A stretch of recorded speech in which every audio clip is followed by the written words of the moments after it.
African child. Bienvenue au sur les listes électorales, les mototaximens se mobilisent. En octobre 2025, ils se sont mobilisés pour se faire inscrire sur les listes électorales ce week-end. Across Africa today, the voices of millions of children take center stage as the continent marks the Day of the African Child. It is a solemn yet powerful occasion, one that honors young lives, calls attention to their rights, and demand action from policymakers to secure a brighter, fairer future for every African child. This day is commemorated on the theme Planning and Budgeting for Children's Rights. Tout cycliste international du Cameroun 2025, Islam Mansouri vainqueur. L'Algérien a été sacré ce 15 juin à l'issue de la 10e et dernière étape courue entre Ngoulmé-Makon et Yaoundé. And in a vibrant display of solidarity and purpose, residents of Bonaberi in the Duala subdivision took to the street this weekend in a community walk aimed at raising awareness about sickle cell disease. From PC Bonaberi to Bingo Annex, participants marched with banners and flyers bearing a clear message, Know Your Genotype. The event, led by Ashwebe Foundation and PCC Bonaberi, underscored the urgent need for genotype testing as a tool for prevention and informed family planning. Those were major stories. Stay on for developments.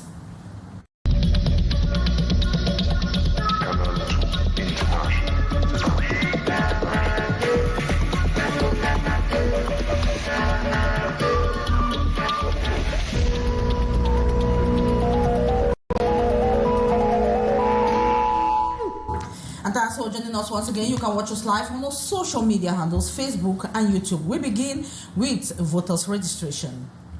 Eh bien, bientôt, l'élection présidentielle de 2025 au Cameroun, et déjà de nombreux conducteurs de moto-taxi dont la ville de Duala se disent prêts à voter pour le candidat de leur choix. Eh bien, il y a quelques jours, du moins ce week-end, dans le 5e arrondissement de la ville de Duala, ces conducteurs de moto-taxi se sont mobilisés pour se faire inscrire sur les listes électorales, une démarche que le syndicat national des conducteurs de moto-taxi qualifie de patriotique.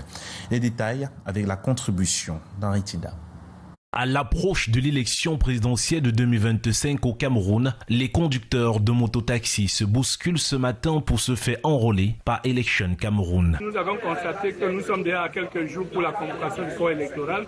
Il était important déjà de ce que nous rappelions nos membres de famille, nos amis et connaissances, surtout nos mototaximens, pour qu'ils puissent disposer de manière normale leur carte électeur. Pour ce fait, les professionnels de mototaxi, leurs amis et membres de la famille se sont mis en rang devant le poste d'enrôlement au lieu du carrefour Côte dans l'arrondissement de Douala 5e pour s'inscrire sur les listes électorales. De plus en plus, ces professionnels de la moto s'impliquent en politique. Par exemple, à Douala, nous avons un conseiller, Baleba Pagal, conseiller à Douala 3e. À Yaoundé, nous avons Bazou Atoumou, conseiller municipal à Yaoundé 4, nous avons Marius, conseiller municipal à Yaoundé 3, nous avons le président Oumarou, qui est conseiller municipal à Yaoundé 2. Toutes ces personnes-là sont des acteurs du secteur de moto bien connus et établis. Décider ainsi d'accomplir leurs droits et leurs devoirs citoyens en octobre 2025 est, selon eux, une prise de conscience vis-à-vis de la chose publique. Ne pas entrer dans le désordre, savoir les ont gardés, faire ce qui est utile pour eux, savoir ce qu'ils ont à faire. À travers les unes, ils pourront mieux revendiquer leur bien-être sans avoir recours au désordre dans les rues, souligne le syndicat national des conducteurs professionnels de la moto. Autre sujet à présent, 2 mois après la mise en circulation de la nouvelle gamme de pièces de monnaie par la BIAC, le quotidien des Camerounais reste le même. La pénurie persiste. À Douala, par exemple, les usagers ne ressentent toujours pas d'amélioration dans leurs transactions financières. Pire encore, ce manque de petites monnaies continue de compliquer les achats. Les précisions avec Titi Freeman et Maus Kwesson. Dans les marchés, les commerces de proximité ou les taxis, la pénurie de pièces est la même à Duala. Trouver de la monnaie relève du parcours du combattant. 2 mois après la mise en circulation d'une nouvelle gamme de pièces par la Banque des États de l'Afrique centrale. On me dit qu'il y a les pièces dehors, mais nous ne voyons pas ces pièces-là. Nous avons toujours problème de difficulté, puisque si vous avez 500 et que peut-être vous devez travailler avec 300. Si vous ne dites pour moins 250 dans 500, on ne peut pas prendre. Que ce soit au supermarché, pour prendre la moto, pour donner même des pièces aux enfants et tout, il n'y a pas de monnaie. Chez les transporteurs, la situation devient un véritable casse-tête. Le manque de pièces pousse certains à la surenchère ou à la perte des clients. On a toujours les mêmes problèmes.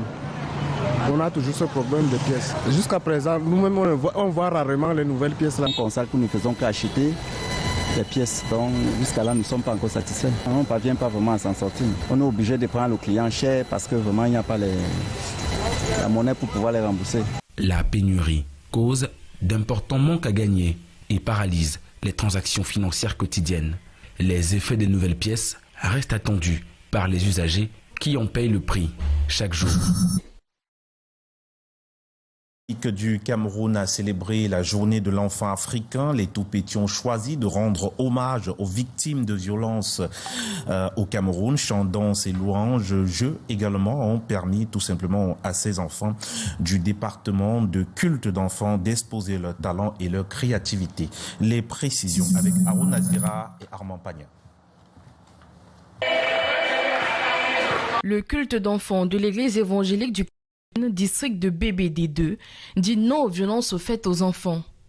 Par des poèmes, sketchs et paroles d'évangile, les tout-petits brandissent le carton rouge.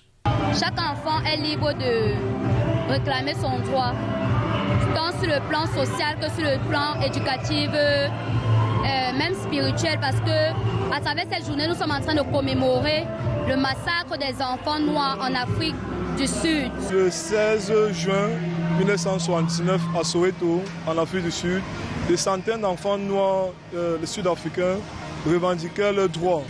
Et ils ont donc été massacrés par le gouvernement de l'apartheid à l'époque. Défilés de mode, interprétations musicales, danses et jeux ont permis aux enfants de démontrer leur savoir-faire.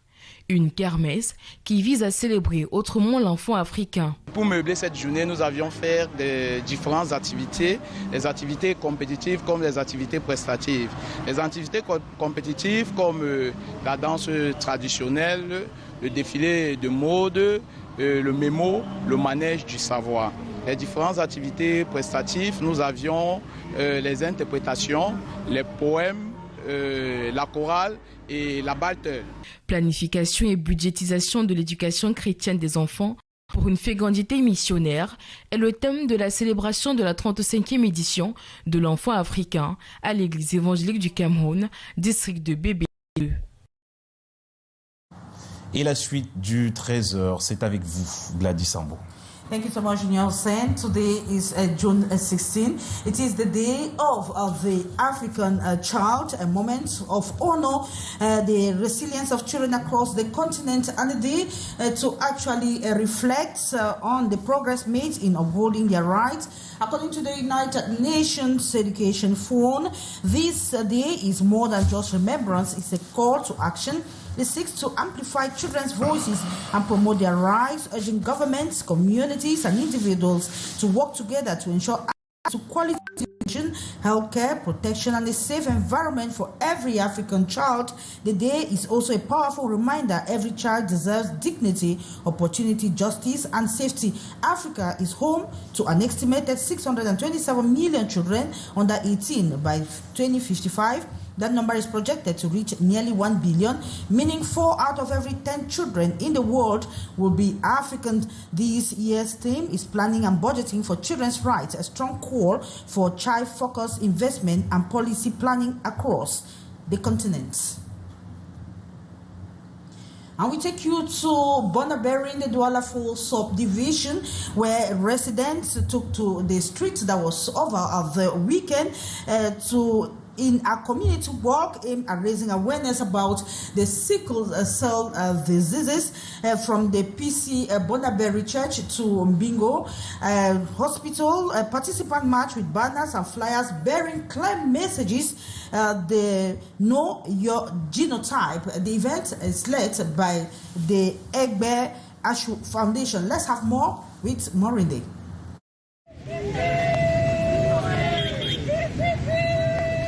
From PCC Bonoberry through Forever, passing through Ancient Routes and Bingo Annex, the young, the old, sickle cell warriors, families and individuals walk to raise awareness about the sickle cell disease. Participants are carried banners, flyers urging the public to know their genotype, emphasizing the importance of understanding one's genetic status to prevent the birth of children with sickle cell disease. Encouraging everyone to be part of this sensitization so that we can stamp out sickle cell, and we are encouraging Christians and other people of the community to know their genotype so that they can be able to march on and prevent a disease as such to happen in the society. We know it's not bad as people consider in the society, but we are encouraging each and everyone to go for a test and know your genotype. Organized by the Ashu Egbe Foundation in collaboration with PCC Bonoberry CMF, the event aimed to educate. Oriel and founder of the foundation highlighted that approximately 20% of Cameroonians carry the sickle cell gene, often unknowingly. Sickle cell disease remains a significant health concern in Cameroon, with around 6,000 children born annually with the condition. Early detection and awareness are crucial in managing and preventing the disease. The walk through the streets of Bonoberry, June 14, 2025, serves as a call to action for individuals to get tested and make informed choices about their health and family planning.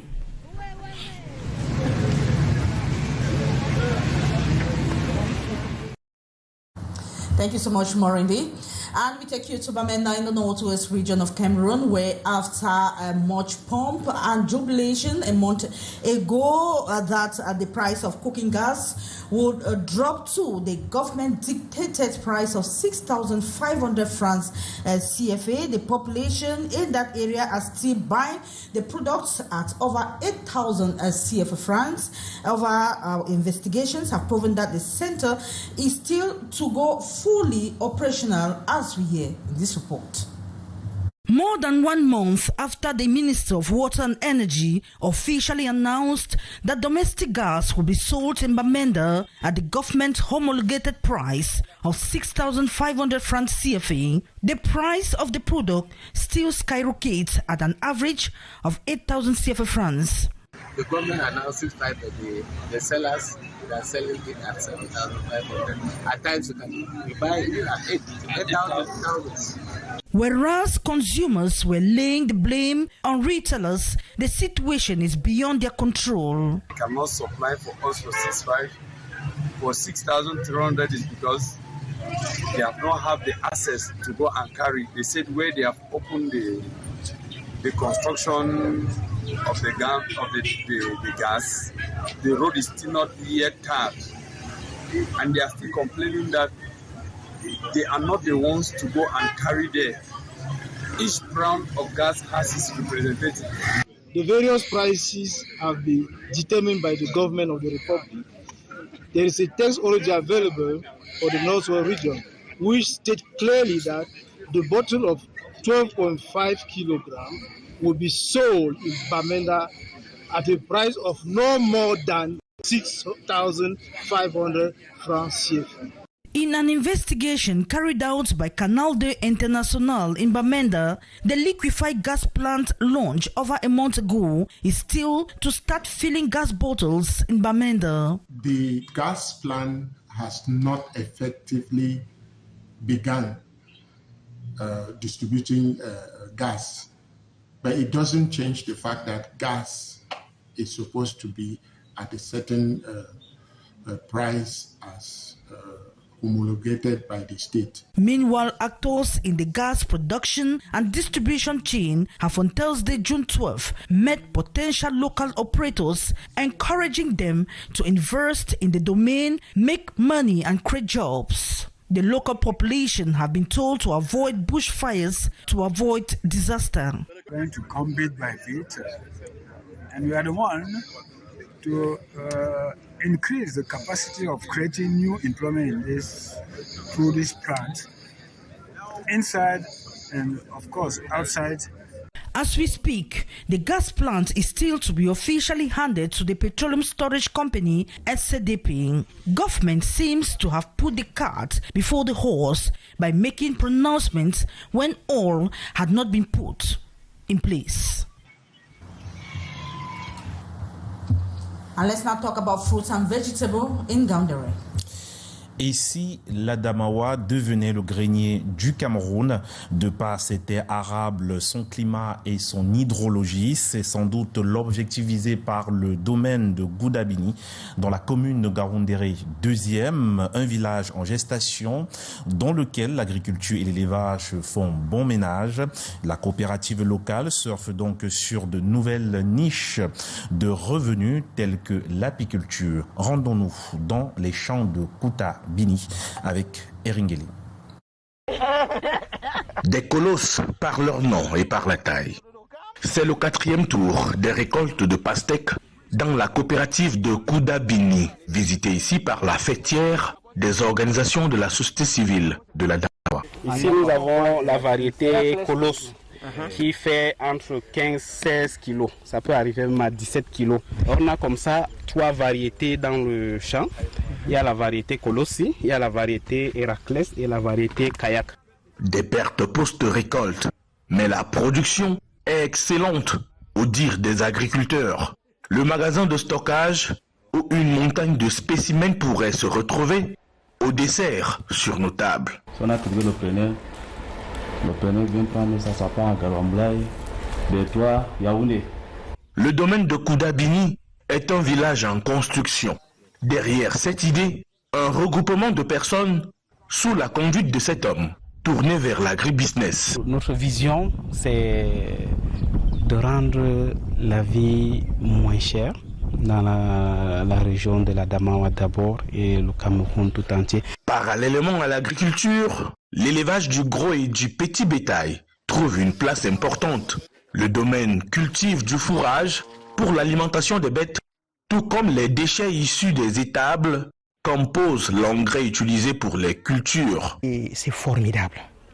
Donc, nous avons beaucoup de potentiel ici dans la Damawa que nous, fils et filles du terroir, nous ignorons. Par cette communion agro-pastorale, la coopérative produit des oranges, des mandarines, des mangues de différentes espèces, du poivron et des tomates.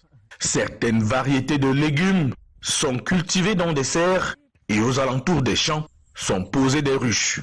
On va avoir du bio. Donc on est en train d'expérimenter. On a isolé un arbre pour le protéger contre les attaques des insectes. Autonome en eau, à travers la rivière Bini qui coule le long de ces hectares de terre, la coopérative de Koudabini expérimente à présent la culture du blé.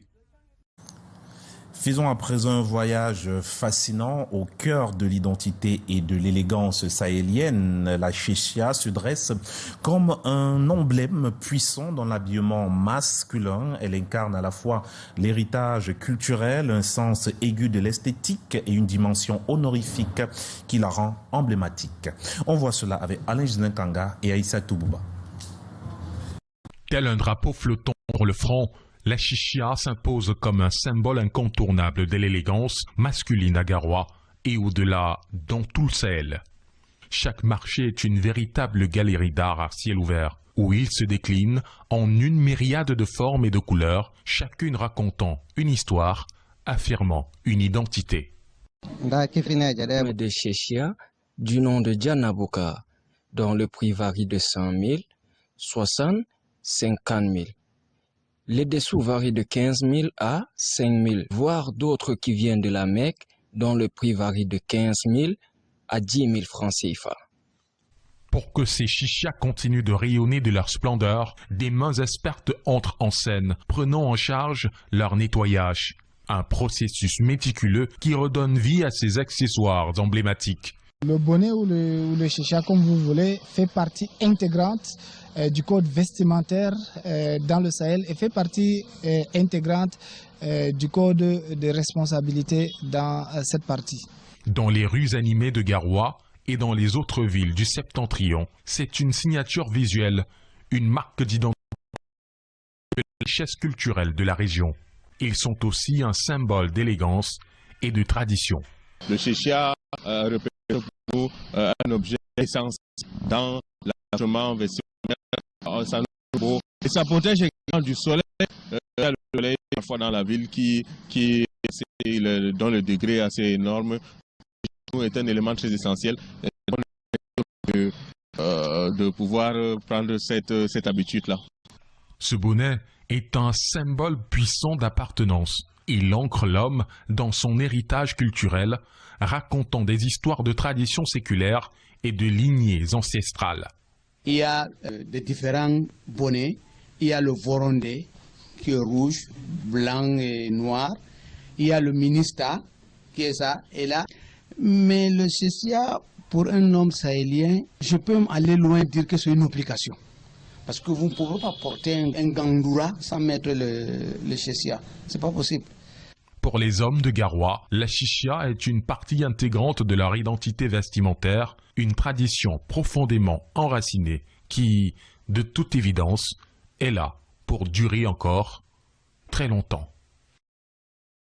Et la période allemande au Cameroun est revisitée par de nombreux Camerounais, ceci à l'occasion d'une exposition photographique dans la ville de Duala. Les images choquantes révèlent une époque difficile pour ces Camerounais, mais une époque plutôt marquée d'histoire et d'enseignement. Les détails dans ce reportage.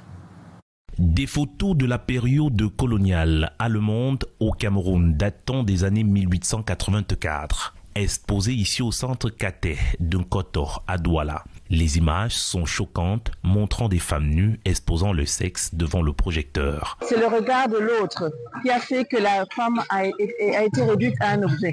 C'est très important de revoir ces images parce que ça nous montre le décalage, et ça nous montre le chemin que nous avons à reparcourir pour renouer avec ce qui constitue en fait l'essence de notre propre société. Des images d'une extrême violence, mais aussi d'une belle découverte sur l'évolution de la société camerounaise de 1884 à ce jour. Les photos nous ont amenés à créer 4 catégories qui sont donc l'architecture, les chefferies, les personnes et les relations, et puis l'art et les artisans. Parce qu'on parle beaucoup d'art, beaucoup d'objets d'art, beaucoup d'entités, mais très peu de mains derrière qui ont fabriqué toutes ces entités, tous ces objets-là. Aujourd'hui, l'histoire, à travers ces images, est racontée et enseignée aux plus jeunes. Je suis comblée de ce que je vois, j'ai appris aujourd'hui. Qu'à tout petit, on m'a toujours appris de se rapprocher de la culture. Ceci est une initiative du projet Moi-Mo Transforming Memory qui va s'articuler en 3 étapes. La lecture et réinterprétation des archives par les artistes, membres des communautés, étudiants et enseignants, la restitution de cette lecture en Allemagne et au Cameroun en 2026 et l'exposition en Allemagne et au Cameroun en 2027. La suite du 13h, c'est avec vous, Gladys Sambo. We now talk about the Duala Ports Authority that has received a new certification of the 9001-2015 certification. The expanded certification that was granted by Bureau Veritas Maroc and accredited by the UK UCAS now includes goods handling and domain management, key components in the port strategy to enhance efficiency and competitiveness. Let's have the details in this report. The Duala Port Authority has received renewed ISO 9001-2015 certification. The expanded certification granted by Bureau Veritas Maroc and accredited by UK's UCAS now includes goods handling and domain management, key components in the port strategy to enhance efficiency and competitiveness. Le fait de recevoir la certification, c'est une fierté. It is with pride that the Duala Port Authority has received this certification. This demonstrates the port's commitment to quality standards and will also bring satisfaction to its loyal partners and clients. Il faut d'abord mettre en place un système qualité. First of all, a standard and quality management system must be put in place. which the port has successfully done with our support. This certification confirms that they have fully adopted an ISO 9001 quality management system.